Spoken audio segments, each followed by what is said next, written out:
Hi, I'm Josh Steffler with wearechangevictoria.org on Freedom Free for All TV.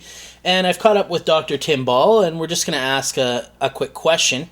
So, Tim, in the geopolitical arena that we're all in, and climate change, what would be the best way to counter the propaganda when people come up to us and say, oh, you're just a climate denier? What would be the best resource or the best way to at least try and bring them around to realizing that they're suffering from propaganda? And well, of course, the first problem they've got is that these people take the moral high ground. So if you dare to question, then you are immediately evil person. So you're categorized right away. The second thing is that most people don't understand the science at all. And one of the most common comments I get after a presentation is, I had my suspicions, but I didn't know enough to know. And most people are wise enough to keep their mouth shut. If you don't know something about something, you're far better to say nothing. So that is generally what happens. The simplest immediate solution is to have a couple of questions that you fire back at. I mean, it's a standard in the Jewish culture that you answer a question with a question. It annoys people, but it works very effectively because what you're trying to say to them is, well, look, you're so sure. If I ask you a question and you can't answer, then maybe you're not so sure. And the standard one is, why CO2, which is less than 4% of the total greenhouse gases, has become the focus?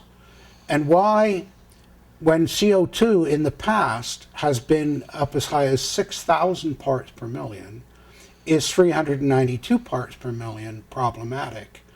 And why, when you stand outside and experience the weather, and you're experiencing everything from cosmic radiation in deep space to heat off the bottom of the oceans and everything in between, it's what we call a white noise. Why have they picked out one very, very small part of it? And of course the answer is because that suits the political agenda of saying CO2 is produced by human industry, which is destroying the planet.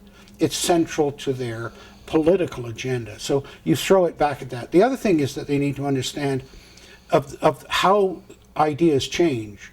And academics call it a paradigm shift.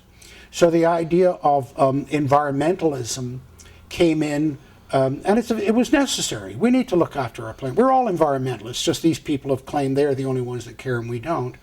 But what happens with a thing is that some people pick it up very quickly, some are very slow to pick it up, but a lot of people, the majority, are saying, well, how far do I go with this? There's some good ideas here, but we don't want to totally accept this. And of course they don't know.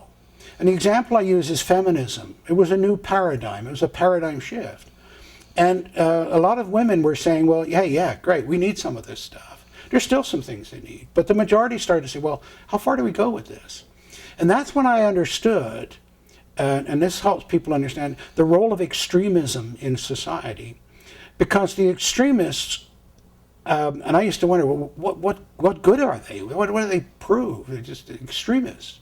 And the answer is they define the limits for the majority. So when extremist feminists started doing things, the majority of women looked and said, oh, no, now we're losing more than we're gaining. Without realizing it, the extremists have defined the limits. Well, what's happening with the environmental movement is that because, partly because of the climate issue, they're losing the battle.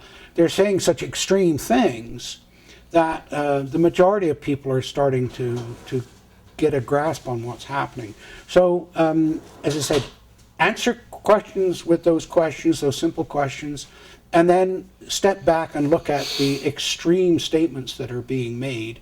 Al Gore saying there's 10 years left and all of these sorts of silly things. And then, because dealing with it isn't just dealing with the extremists, but it's dealing with your own comfort level with what's going on. So, am I having traitorous thoughts by suggesting maybe climate change isn't as severe? And of course, it's that guilt that they play on. They play on a lot of guilt. Yeah. All right, Tim, thanks a lot. My name's Josh with wearechangevictoria.org, and if you'd like more information on the climate scandal, I would encourage you to check out Rosa Corey's book, Behind the Green Mask, the UN Agenda 21, or check out Tim Ball's website, drtimball.com. Until next time, be safe and be free.